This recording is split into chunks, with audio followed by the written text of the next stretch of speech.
Welcome to Modern Anarchy, the podcast exploring sex, relationships, and liberation. I'm your host, Nicole. I tried to keep her quiet, but she's screaming outside of me. I tried to keep her hiding, oh, shut up. I tried to keep her quiet, but she's a wild, wild woman.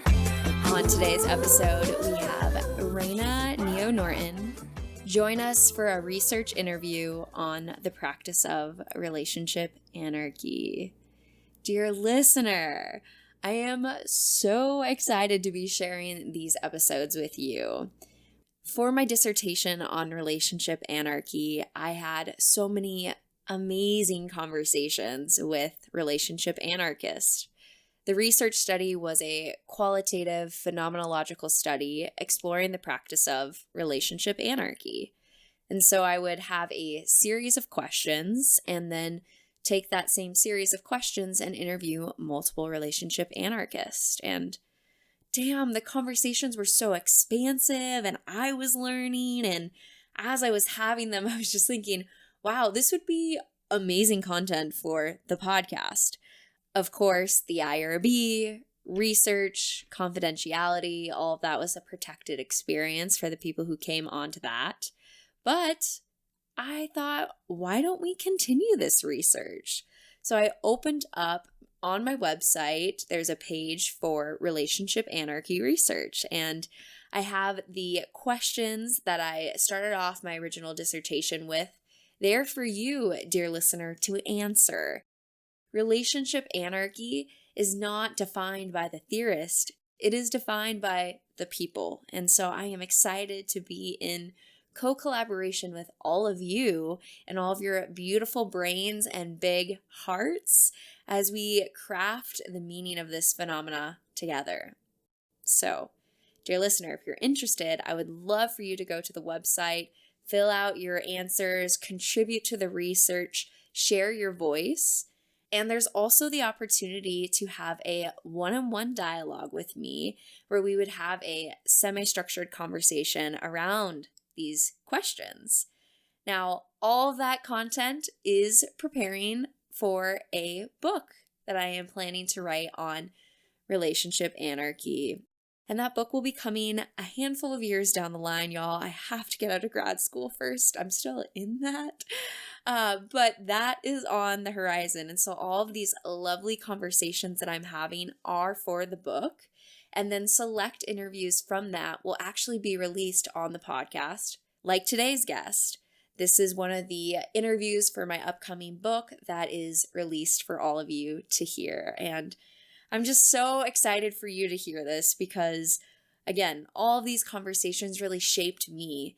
The power of community. I know so many of us are spread out around and are looking for more people who are talking about relationship anarchy, talking about power structures and how we can bring more love, mutual aid into our communities. And so I'm just delighted to be a person in this movement that is sharing and creating the space for us to have these conversations. And for all of you, dear listeners, that are sending these podcasts, these episodes to your friends, that are having listening parties. I heard about that recently. Wow, I'm so touched.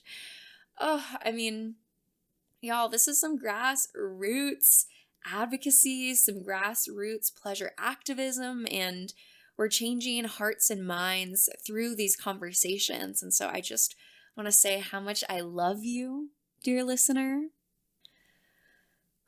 You know, what a joy to be here. I'm just so thankful for you for tuning in each week and for supporting me and supporting the podcast and being a part of this damn pleasure revolution. All right, dear listener, check out the show notes if you're interested in contributing to the research here. And I really hope that you enjoy today's conversation. With that, I am sending you all of my love, and let's tune in to today's episode. So then the first question I like to ask each guest is, how would you introduce yourself to the listeners? Yeah, so my name is Renya. My pronouns are they, them.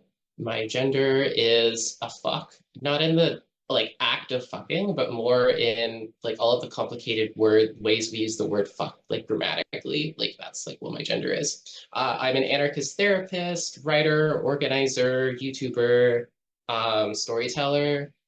I guess also I'm embedded in communities. Like we don't see these communities in this dialogue between us, but it's like heavily informing like everything I'll say. Of So course. Of course. I'm really excited to have you today and get to talk further about relationship anarchy. yeah, I'm excited too. Yeah. So, the first question of the research I wanted to start with is how would you define relationship anarchy for you?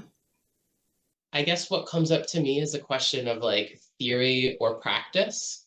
I think with relationship anarchy, side note, something I've been doing recently is really engaging in the work of envisioning utopia, like what that is and how we can like co-create that, and this idea of like it always being on the horizon. And so the more we move towards that, the further away, like it's always on the horizon, right? And so with relationship anarchy, there's this like messy way that we like necessarily need to practice it in our current system, that there's all these pressures on us and our relationships where we're not able to do the things we might otherwise choose to do. And then there's like relationship anarchy, like the utopian theory of like being able to freely relate and being able to like have the time and energy to devote to the relationships we care about. And so what I would say for me is like relationship anarchy is very based in like an anarchist politic. Like it is a way of applying anarchist values and principles into our personal relationships with ourselves and with the people we care about. So in this context, our relationships are constantly emerging as we have ongoing conversations about what are we doing here? And is this a fit for us? And what changes would we like to make, etc. Yeah. I appreciate that distinction between, the practicality of living under the systems that we're in right now versus the utopian dream, right? And how we're actively working within the systems towards that, but there is that differential until we get to that space, right? Of what's the practicality under these systems to actually, get closer to that each day. Yeah. hmm And so tell me a little bit more about what that looks like in practice. How is that lived out? How do you live relationship anarchy? Yeah, I think for me, it is maybe I'll start with before I was a relationship anarchist. Sure. Before I Yeah. was a relationship anarchist, I had this sense of like a limit on many of my relationships based on the category that that relationship fell into. So a friend, there were limits to what friendship entailed. A romantic partner, there were limits to what that entailed, as well as like a floor of like you can't fall below this floor. And I felt just this intense pressure of like having to maneuver and reshape my relationships to fit these like societal norms and scripts. And so relationship anarchy in the way that I practice it is like, okay, there's maybe this stuff that we're coming in with. That's part of it, right? Like we can't just get rid of the stuff, hmm but we can bring it into the conversation, be very intentional about how we engage with that stuff. If we're moving beyond it, what is that looking like? And sort of like constructing for ourselves like what this one-to-one relationship is, as well as like how we're embedded in a wider community. hmm And when you were moving through the world and experiencing those limits, how did that feel? Oh, there was a lot of shame. It felt horrible. And yeah, it felt like there was something wrong with me, Mm. coming up against these like societal things. And yeah, I think really working through that and like realizing like, wait, I am actually not the problem here. Like the problem is how these, because it's like there's no reason why things have to be this way. And so my desires, which are outside of the bounds of like what is considered an acceptable desire, like it's actually okay to like engage with those things. hmm And yeah, so like sort of removing those limits. It's like it's not like I'm fulfilling every relationship to the fullest extent of whatever that could possibly be, but it's like now we can actually have a conversation, right? Right. So creating that space though for the possibilities, right? I always like to Yeah. use the metaphor of the blank canvas. We're kind of letting go of the paint by numbers situation to have this really blank, wide, expansive canvas. And what do you want to draw on that, which is also maybe some of the complexities of the practice in some ways, right? When you have such freedom, but also, like you're saying, going through the world feeling like, oh, this is, I'm going to use this word intentionally. And I think as relationship anarchists, we don't do this, but just a friend. This is just a friend, Right. right? Yeah. And so I'm curious if you have any personal examples you'd be willing to share about some relationships you've navigated that sort of limitation and the discomfort in. Yeah, I think less a specific example, more like a recurring type of situation that I experienced was when I noticed myself getting close to people. I almost had the sense of like, are they going to be like the one? Oh, yeah. And it's like, it was like a lot because I felt like this pressure of like someone needs to be like this one that I really can see myself with and really like feel seen by. And so I would like start to pull away when I noticed like, oh, like this person's not perfect. And what that meant was like I could have had all of these various types of intimacies that were just based on what this relationship actually was, rather than expecting it to be like this perfect like completion of the self. Hmm. But yeah, like I like struggled to develop those intimacies beyond a certain amount where it felt like there would be cutting off other possibilities. Yeah, Does that make absolutely. sense? Yeah, it does. I think it immediately makes me just think about the cultural scripts that we live in and how that impacts our psyches, right? I mean, the one, right? This idea of the person. And if it doesn't fit into this exact puzzle piece, we need to remove them to create space for the person that is going to fit in that puzzle piece. But it's just so interesting. And obviously, that practice of the one is a cultural framework that a lot of people live under and find pleasure under.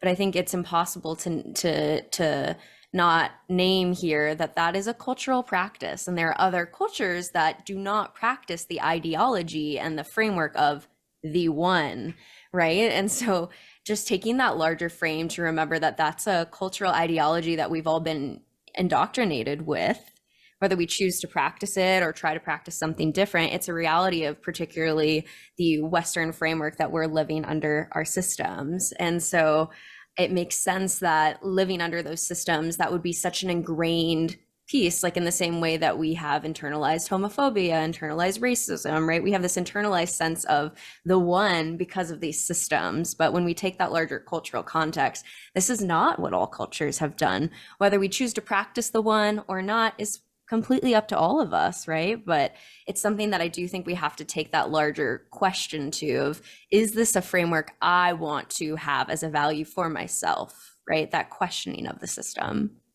Yeah, and I think it's wrapped up in heterosexuality of like man and woman sort of like completing each other in this way of like each being the other's one.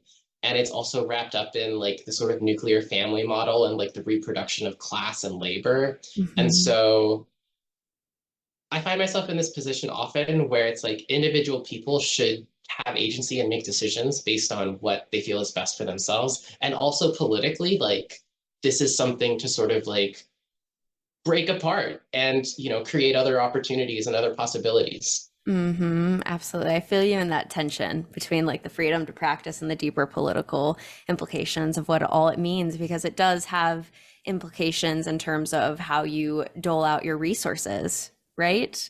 And mutual aid and other things like that. And so it does have these real political implications for whether you see yourself as in this one dyad versus, oh, a community. And I think that sometimes people even, what we're talking about right now doesn't preclude people from practicing monogamy, in my opinion, right? You could let go of this idea of the one and still practice sexual fidelity and choose to have sex with one person. Cool, do that, right? But what I believe what maybe we're talking about is this more expansive understanding of community. Like you are in a community of relationships that we are, responsible to for caretaking and for our identity and all of that. Yes. Yes. For people who can't see, I'm nodding a lot right now. Yeah. Yeah, exactly.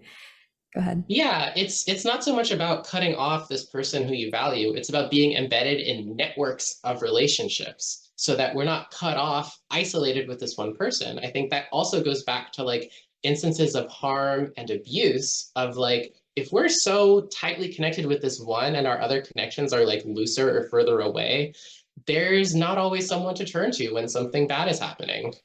Absolutely, right. Particularly in more taboo topics like sexuality and other things too. And that is such a privatized conversation. There's no ongoing conversations about, what is abuse or these other things that are happening, like you said, because it's so enclosed rather than having a community of people that you turn to. Yeah, Yeah, and they don't all need to know each other. right. Exactly. I'm curious what that looks like in praxis, though. And I think from my research, I've learned that, it's abundant in the ways that you can practice this and how it gets, fleshed out in the ways that you want to spend your time and energy and love with people. So maybe a better question would be like, what does this look like in your life? How do you do this with your relationships? Yeah, so I will say I currently have a mix of one-to-one connections that feel really close and intimate and negotiated. And then I have some other one-to-one connections that are maybe less close, but still like feel good in various ways. Mhm. And one thing I lack, and I really attribute this to COVID, and it really frustrates me, is more like casual, like see someone, say hello type of Sure. conversations. And I think also when you look at the way that our cities are structured Right. and our Right. sort of like physical infrastructure is it's not set up to encourage this type of like more casual interaction. And so I want to point to that as a lack that's very noticeable. I have other types of relationships in community spaces and organizing spaces where there's like a group and we get together to either create some sort of change or to do some sort of activity together. And to me, that's like, it's really important to have a group where the focus is on like doing a thing. And so you can gather for that reason. And the purpose is not solely connection. I think connection happens best when it's not like the sole purpose of why we're together. And so, yeah, so when I work with folks, I'll often start to have these conversations of like, what are you passionate about? What is something you want to be like putting time into that you can connect with other people through that? Absolutely. Yeah. Finding something that you're passionate about that can bring you together with people rather than that extreme pressure, which is how we date, right? Which is funny when you think about it. Like, are you the one? Are you the friend? Are you the person? Versus, oh, what's this collective thing we're both passionate about and excited for that we could come together in? And I really appreciate you naming, pointing the arrow to the systems, that it's not just your fault, right? That you're not finding these people to connect with.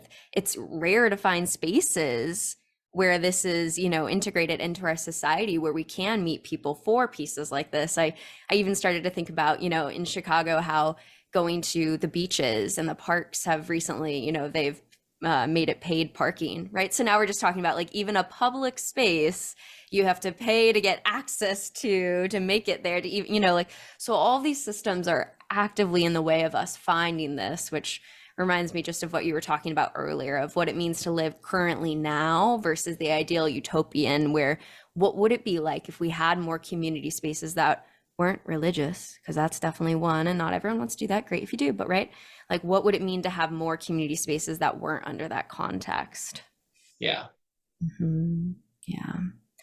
And so I'm curious then, why do you practice relationship anarchy? Yeah, I think for me, it goes back to this conversation of like possibilities and limits.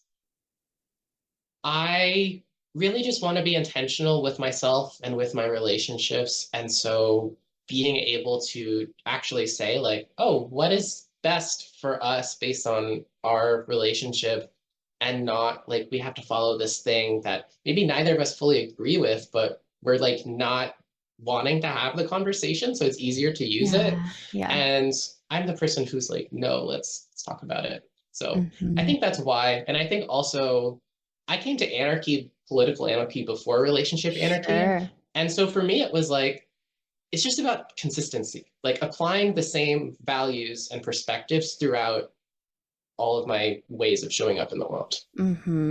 Yeah. And I see the connection, but could you just draw a little bit more of how the principles of anarchy generally apply to this practice for you? Yeah, so I'll just name a few. So there's an anarchist principle called, I think it's like freedom of association, where it's this political model of like, we are collectively deciding who we want to be in community with and who we want to be politically organizing with and like who we're wanting to support. And that's a mutual process. And so if the relationship isn't working, someone can say, this isn't working. And I think similarly with relationship anarchy, this freedom of association, it's like we're making those decisions together. I think that's one. I think of consent as like a big one. Anarchy is, in my mind, the political theory that most is encouraging of like a wider consent practice. I think also of transparency, accountability as being heavily interconnected with that and as things like I'm wanting in my relationships. And so I think of that also as connected with relationship anarchy. So, and then also of like co-creating something new and something that is different from maybe like what we've been given as like sort of the right way to be is like we Mhm. actually can decide for ourselves and exercise our agency. And so all of these things are like parallel processes of the same values applied on a personal or a social scale and then also on a political organizational scale. Yeah. As you were talking, I was starting to think about the relationship escalator, right? Again, these various scripts that we're all writing, presuming this is the way to be, and what does it mean in terms of anarchist philosophy to be critical and examine the power structures that are implicit in these things, right? Yeah. And I'm just making this connection now, but Mhm. the relationship escalator sort of has parallel connotations with like a hustle or like a grind mindset in capitalism, Oh, where, yeah. yeah, it's like you start wherever you start, and then you put all this time and energy into like having more wealth. That's like you're going up this escalator of what is considered successful in our capitalist society. And it's so parallel with the relationship escalator. Right. Yeah. Or just going through, the education system to be, in this escalator of, okay, you do high school, then you're supposed to do the undergrad, then you're supposed to do the grad, you're supposed to do this. And even within that, you're dreaming as a maybe a little high schooler of like what majors are possible. And you're like, oh, okay, maybe there's 5, 30, 50 majors, and then you get outside of the system, you're like, wow, there are an infinite number of jobs that do not directly track to this, right? So getting on like these various ways that the systems kind of create these, let alone the idea of like deconstruct the system, not even being on the paradigm, right? Right. But like just these different ways that we're growing up with these cultural scripts of you hit this marker, then this marker, then this marker. And once you get that doctorate degree, you're going to be happy, right? And like, who sold us that? Who told us this? Versus actually questioning all of it to say, is this actually what I want? Or is this what I've been sold to want? Right? Yeah, I think we grow up in a society that dominates us, dominates our desires, that we might really believe we want something, but we've never really had the time and space to want something else. And so that becomes something we like inherit or soak up from Right. society. I know you've talked before about narrative therapy. I'm also like Oh, big so into good. narrative therapy. Yeah. And what I think with these like sort of escalators or linear models is it's like you are in a path and you're sort of shuttled through to the end of it. Whereas an alternative is to think of narratives as being just like this relationship anarchy model we're describing of sort of like matrices or networks of interlocking narratives that we can sort of move freely between. And what I really appreciate about narrative therapy too is the location within the cultural context. I feel like that sometimes I was studying existential therapy and felt like that was just like loft, like completely forgot as a part of the discourse. So I really appreciated that the narrative therapy places it within the cultural context, right? Because again, when we're talking about our internal desires and what we feel like we want in these practices, I think originally when I was coming into this space, I would ask myself the question of, am I innately more, polyamorous or monogamous? And asking myself that question.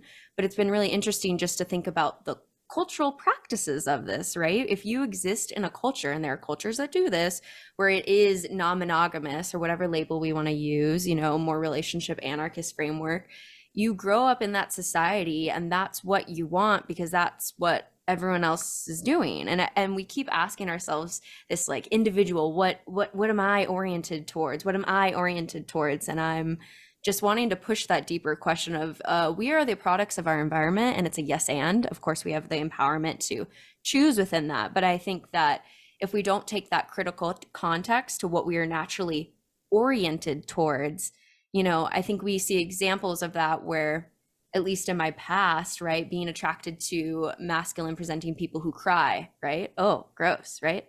I have to take a critical examination to that of, wow, what sort of patriarchal influences created this desire for this, certain archetype of a person? And so I just continue to want to push on this individualistic, like, what's my orientation? What's my this? To maybe a yes and framework of don't forget the influences of your culture and how when they sell you certain things, you're going to think that's what you want, but it's much more complex than that, right? Yes. Yeah. Yeah, and I think this for me also is like heavily connected to identity Sure. and how we identify with our desires and the perspectives that we sort of soak in from society. And it's like we're just using the narratives and the language that we have.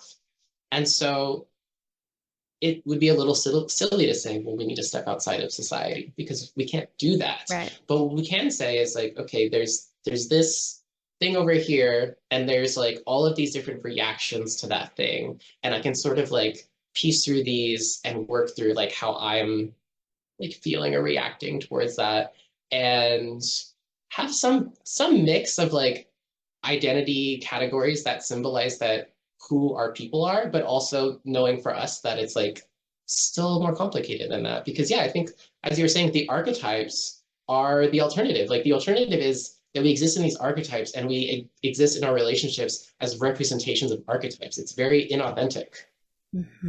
Yeah, flattened, right? Rather than the complexity of all of it. And so I think when we're asking these questions of how much are we influenced by culture, it makes me ask deeper questions about free will, just like dot, dot, dot, dot, dot. And I like the yes and framework of the, we can be aware of this and continue to work within our power to choose, reflect, change, but a yes and to the influence of culture. And so I don't think it's a complete negation of free will, but a much more complex answer to the nature nurture question. My Yeah. stance on free will is that it's preferable to believe in free will. Whether or not it actually exists, it helps to think you have it. Yeah, absolutely, absolutely. So we'll work with a positive frame. Yeah. Yeah. And one of my other questions too with the research is, and I know we're hitting on this in a couple of different ways, so it might sound a little redundant, but just going through the different questions. How does relationship anarchy impact your practice of intimacy? Yeah, good question. So when I tend to think of my different intimate relationships, I tend to think of that in terms of intimacy. So, like, what does intimacy mean in this context? How do we express intimacy? And rather than thinking of different labels like friend versus partner versus colleague, thinking of it in terms of like sort of this like three-dimensional like intimacy sort of perspective of like how close are we and like how is that expressed and like how do we understand that?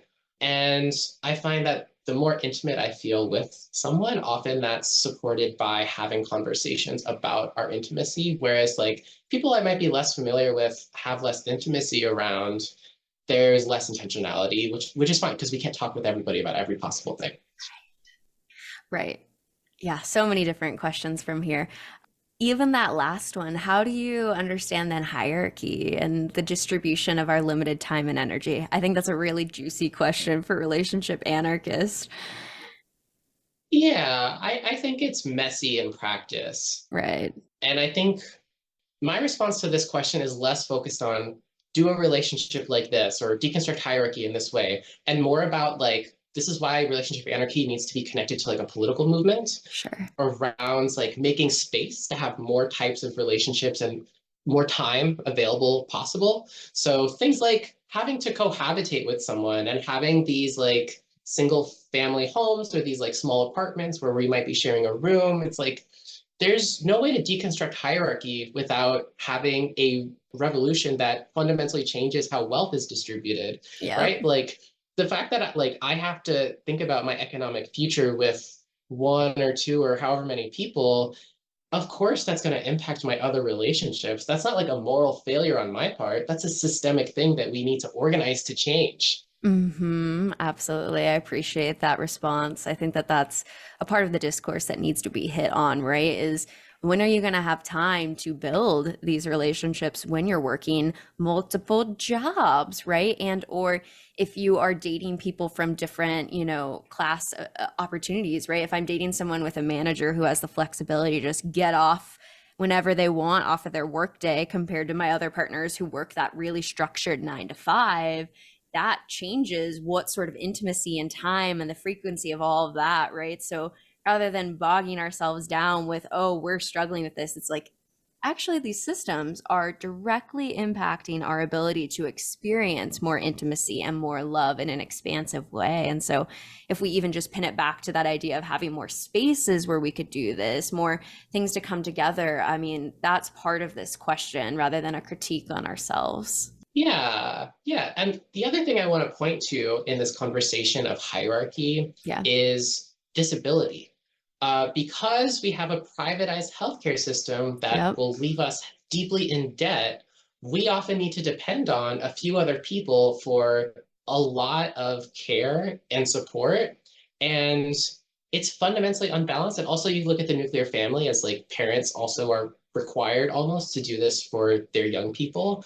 And if we have certain social changes like universal health care and abolishing the family is like a complicated, like what would you put in its place? But say like universal childcare as like a starting point, right? Mm-hmm. Then we have so much more capacity to build these relationships when we're like fundamentally like not so sinking all of our resources into like surviving and Mm-hmm. doing basic care for each other, right? Like if the systems are providing care for us that we like, it's much easier when we're coming together and all of our resources can come together and we can provide care on like a massive scale. And then in our Mm-hmm. intimate relationships, we can be more like, okay, I have more to give.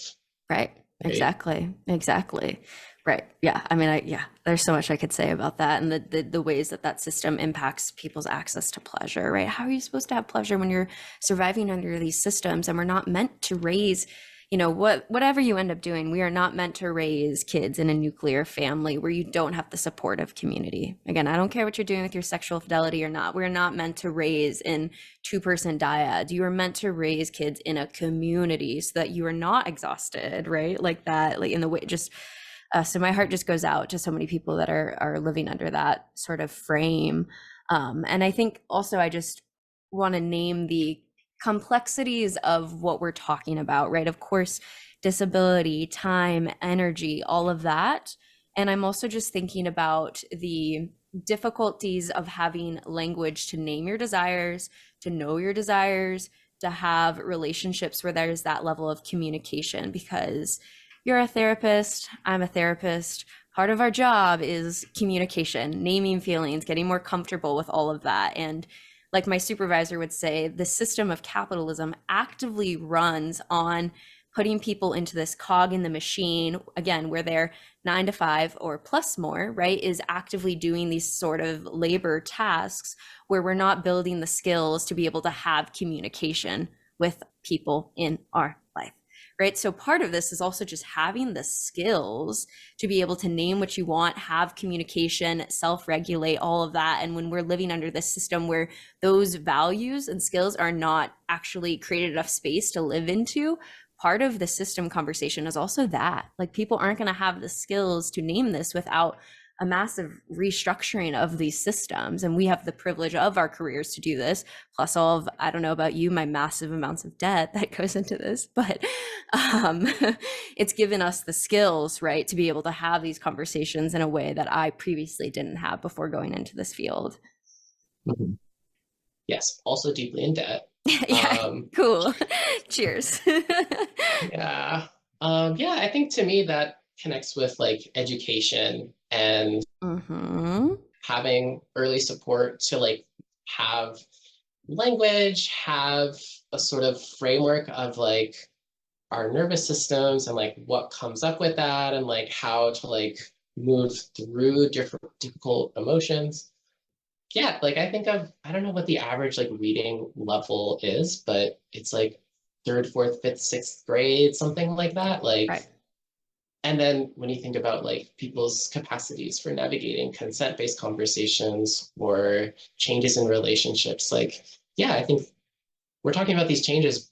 I think the starting point for me is like time, like people need time. And then we can start looking into like, okay, like how do we genuinely support people being able to relate in a way that's like authentic and connected with self and connected with others. Because in our current system, I think a big part of the appeal of current models is that you don't have to think so much about it. Yes. A, B, C, D. Easy, easy, right? But I think we say easy because the simplicity, but that's not the reality of the lived experience of the pain people, you know, all the different pains that we see with divorce and sexless marriages and just so many different pieces under this system of pain that we could talk about. But yeah, one of my friends is a high school teacher, and I just remember talking to him, and he was like, "Yeah, like how do I get people to be passionate about geometry?" And I'm like, that's a good question. Like, I don't know. I feel like there are much larger issues in our world, which is maybe relational skills, right? Then, okay, this triangle has a 35-degree angle here with this and that. And hey, maybe as AI and other things, our calculators, essentially AI, continue to expand, maybe we'll be less interested in teaching geometry and stuff and could actually implement more social, relational, somatic based skill building into our education models. I think that would be exciting, but maybe I just don't understand the larger implications of how geometry is an essential subject for academia. Maybe I just don't get it.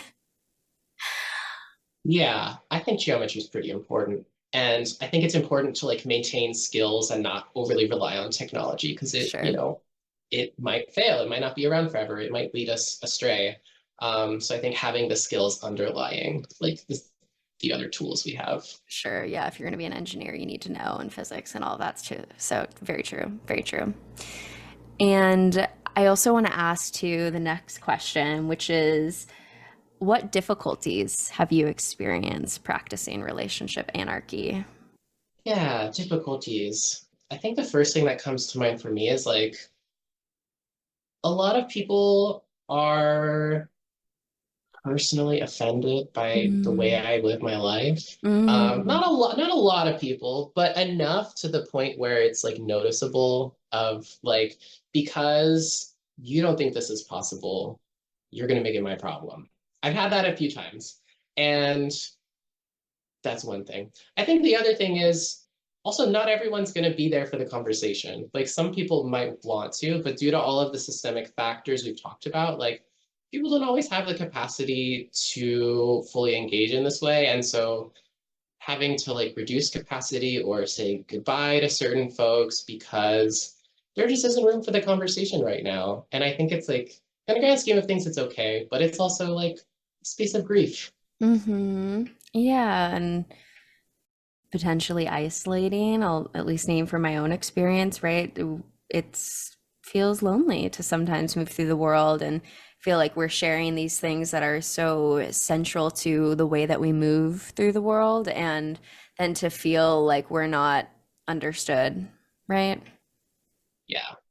Hmm. Yeah, I think the pain of being misunderstood, which, if we're honest, I think pretty much everyone feels the pain of not being understood. But I think being intentional, being mindful of how we're showing up, we might be more conscious of it, which might mean that it's more challenging because we're more aware of this pain we're experiencing. Mm-hmm. Mm-hmm. I have one of my post-it notes. Yeah, so the four existential givens that we have to process with are death, existence, isolation, and meaning, right? So just even thinking about the isolation, we're all up here in our own thoughts, as much as even if we shared every single thought that we were having, right, with anybody, which is impossible, we'd still experience that isolation of the limitation of our language to actually name our internal experience, right? So no matter what we're doing through the world, we are experiencing isolation constantly in our existential givens. But right, if you add these other pieces onto it, it might get even deeper in terms of finding other people who can understand and get it. And I know that a lot of people have just so much negative connotation associated with the word anarchy and or lived experience with people who are practicing and living into the fallibility of our humanness with the label relationship anarchy, right? And creating maybe associations within the common culture of this sort of never makes commitments, so individualistic, right? Which is maybe more relationship libertarianism.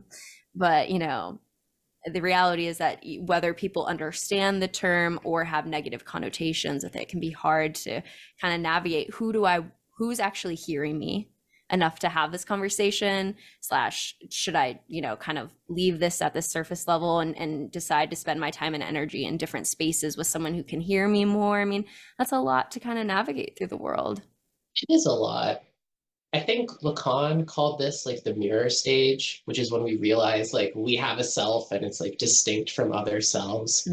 And my sense around this is like no one will fully understand us. And that's actually okay. Like that's actually for the best because we have this special, unique relationship with ourselves. And this is, I think, the thing I would say, whether or not someone is relationship anarchist that I've like learned in this process is like, you have a relationship with yourself.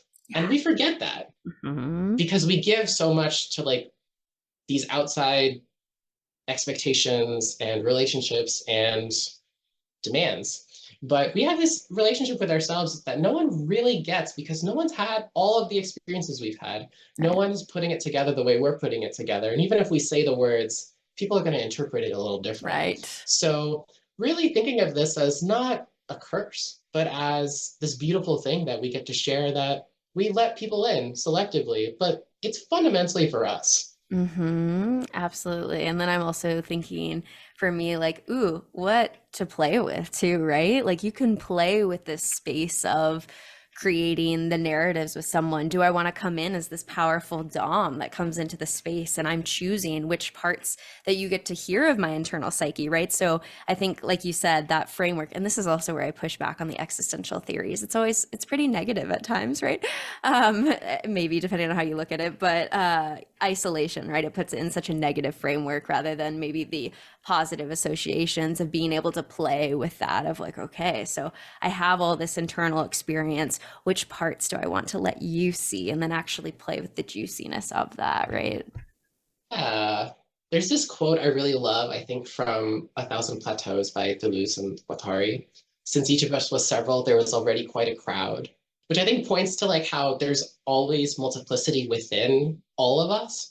And when we bring that more to the forefront by having this relationship with our self or multiple selves, then we can be intentional and say like, this outside connection is more for like this part of me or these few parts of me. And I can have many different connections that we're nurturing many different parts of each other. So I think the other part of what I value of relationship anarchy is that I get to be many different people and not just one person. Absolutely. They bring out the different relationships, parts of yourself, and just the ways that our sense of identity is created by these relationships, right? I think we definitely talked about the cultural context shaping us, but beyond the cultural context, we all internalize different relationships, right? And so I've definitely done a lot of work in talking about relationships as mirrors, right? As well, right? We have that mirror to the self, but also when we look out at the world and our friends and the way that they respond to us, that shows us parts of ourselves, which again, the free will question, who, where is the self?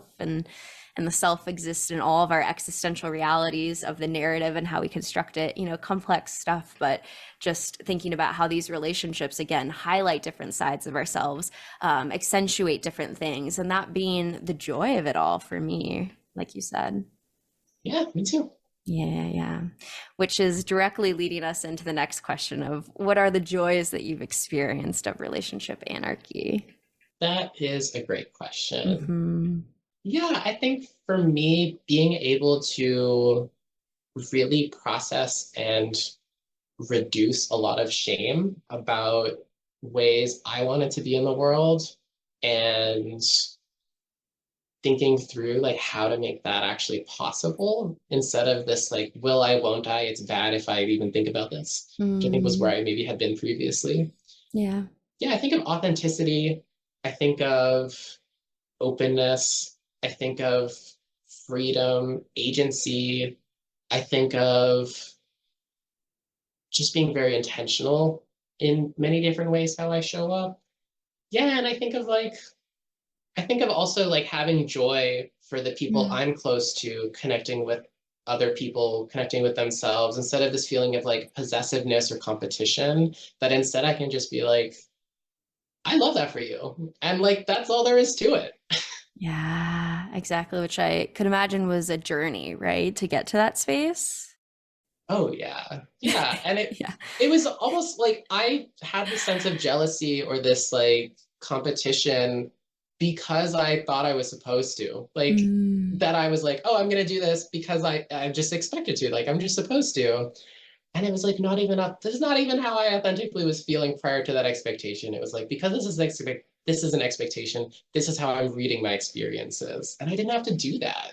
right. Which is hence the beauty of, you know, different words. I'm thinking about the serif Whorf hypothesis, I think it is. I remember learning about this way back, just the ways that language shapes our thoughts, right? And so until we have language and paradigms to kind of understand these experiences we're feeling, which are firstly somatic, right? You're maybe feeling some sort of experience in the body, and we might interpret that as jealousy or other things until we have another framework, other words, other stories and narratives to kind of collect onto, right? Maybe a word like compersion, right? These other sort of things that create more space for our psyche to interpret the stimulus of whatever we're feeling in the body in a different way.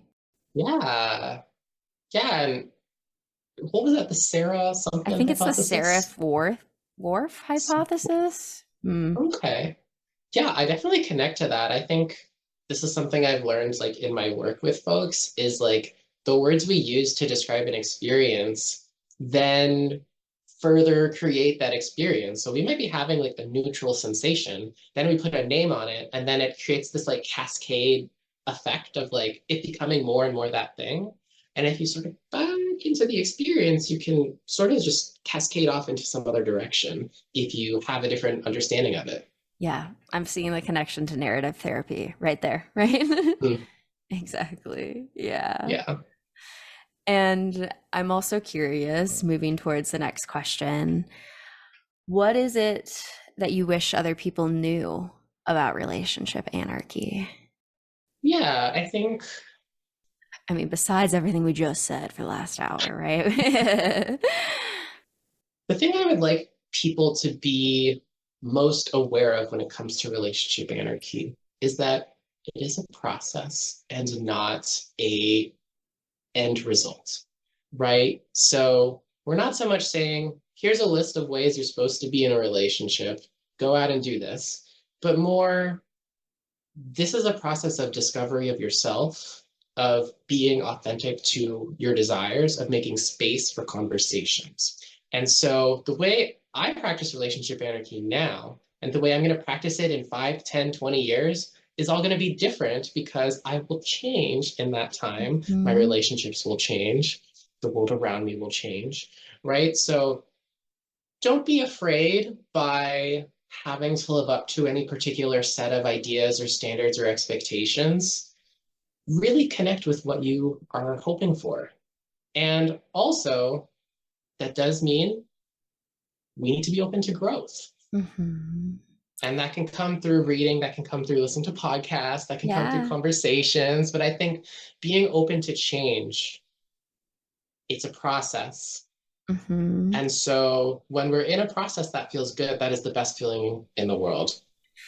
Yeah, absolutely. I think that's why I've really enjoyed the word practicing, right? It's a practice. There is no end to that, journey. It reminds me a lot of my yoga practice, right? It's something that has changed every single time I show up on the mat and is continually changing, right? And it's no final destination. And so creating that space, like you said, for a practice or a process and the unfolding that is, with change being the only inevitable we can promise will happen, right? It is change. So lean into that one. But it's also why I am so thankful to be doing this research, right? Because we have this hour to connect, and I have my things that I've learned, but you have your lived experience. And then together we come to bring the wisdom we both have and create something new. And for all of the listeners, hopefully, the things that we've shared have got them thinking about, how does this apply to their life? Where do they disagree? Where do they want to contribute to the conversation? Because it is that collective movement in terms of anarchy and decentralizing power. And so I'm deeply thankful for having this space with you to, bring ourselves together and co-create something really special.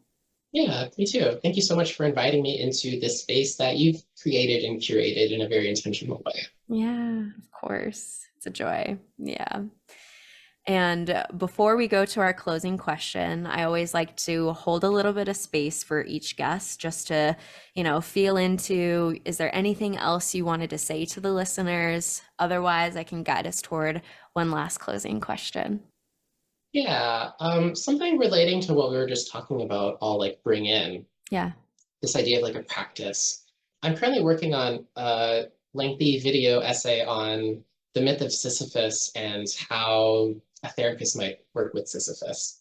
And in Albert Camus' The Myth of Sisyphus, there's this famous line, one must imagine Sisyphus happy. But I actually Mm. really love just the line before that, which is the struggle towards the heights is enough to fill a man's heart. I think Mm. that's like why we could imagine that Sisyphus is happy, is because it is the process of continually rolling the boulder up the hill that you actually are content with never reaching the top, but just being engaged in this continual emergent process. And so, because many of the things we care about are not things we can just snap our fingers and then that's how it is. It's a process of we set out, we do the best we can, and we sort of just see how things go from there and make changes as we go. Yeah, enjoying the journey, right? Not the destination, the process, the unfolding of that, right? And just even that example speaks so much to the frame, right? Is Sisyphus miserable or is he enjoying that process and happy, right? So much of the frame of, I'm sure you understand too, right? That narrative therapy, what's the story we're telling ourselves in this? But yeah, learning to live into the joy of the messiness of that Mm-hmm. journey. Yeah. Yeah. Yeah. Well, if it feels good to you now, I can guide us towards our closing question. Okay, great. So then my closing question for every guest on the podcast, not just this special series on relationship anarchy, is what is one thing that you wish other people knew was more normal? Everything. Yes, anarchist. Tell me why you think that. Well, I think like when we are wrapped up in the narrative of our own suffering and our struggle and our isolation, we get cut off from the universal human experiences and how tied in our stories and our struggles are with other people. Another concept I'm developing is the meme, I'm not like other girls, I'm sure you're familiar. Mm, My work through of this is like it is both true that I am not like other girls because I'm a special girl and I'm unique and I have my own lived experiences, but also I am just like other girls because other girls are just like me and we all go through girlhood together. So, what I would say, what is more normal? Everything you're experiencing is a flavor of a common experience that we're all having. And so, whatever it is, like there are other people dealing with something similar. And you don't have to go through this alone. Yeah. I think that's creating more space for the yes and in our lives. Yeah. Yes, I'm unique, and I have a set of shared experiences with other people. Right. And holding that then I think is a sign of the emotional maturity, right? To hold both of those and know both of those as true at the same time. Yeah. Yeah. Well, it was such a pleasure to have you today and get to hear all about relationship anarchy. Thank you. Thank you. Yeah, it's a pleasure to be here. Where would you want to plug for everybody that, is connecting with you and wants to learn more about the work that you're doing? Yeah, thanks for asking. So I am making YouTube videos under my practice name, Come Together Counseling. So that would be a good place to start. I'm also practicing therapy in Pennsylvania. So if anyone hears this and would be interested in that, they can go through my website, cometogethercounseling.net. Great. Thank you for joining us today and all of the listeners. Yeah, thanks. If you enjoyed today's episode, then leave us a 5-star review wherever you listen to your podcast. And head on over to modernanarchypodcast.com to get resources and learn more about all the things we talked about on today's episode. I want to thank you for tuning in, and I will see you all next week.